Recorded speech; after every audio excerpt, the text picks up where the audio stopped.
Tonight, there's a stunning new report calling into question the safety of the powerful painkiller OxyContin.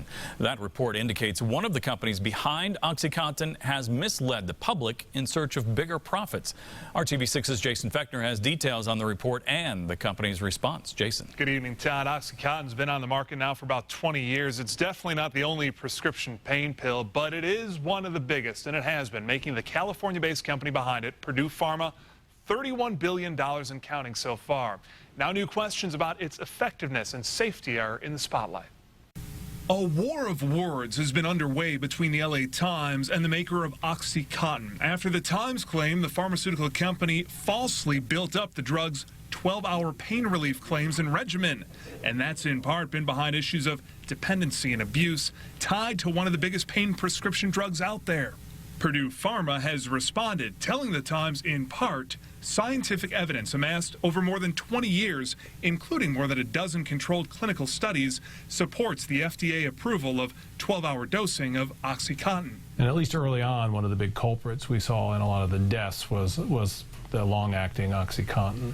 Dr. Daniel Raciniak at IU Health and the Indiana Poison Center says doctors have known about issues tied to opioids and OxyContin for years and have already adjusted their work because of it. I'm hoping now that we're prescribing these less, and when we're doing so, we're doing it with a little bit more thought and a little bit more regulation, and just making sure that the medicines we're giving aren't creating a problem. As for where the back and forth between the LA Times and Purdue Pharma goes from here, stay tuned. But if you're taking OxyContin and have any concerns, got sleep apnea and you're on these medicines, or if you're taking these medicines along with a benzodiazepine, any of those, you really need to go back and understand that you're going to be at significant risk.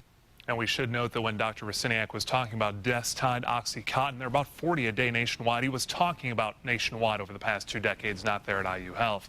Now, as for the fight to prevent against any opioid-related deaths or issues goes from here this week, I just got off the phone just minutes ago with Congresswoman Susan Brooks. 12 separate measures are set to come up for consideration this week, including one that she has introduced.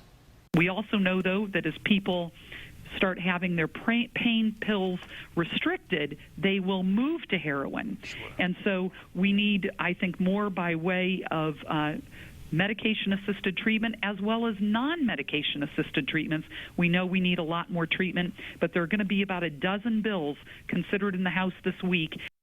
And we'll post the LA Times investigation and Purdue Pharma's responses now with the story through the RTV6 app. We're also going to hear from someone who'd been addicted to OxyContin tomorrow right here on RTV6 to get her take as well. Todd?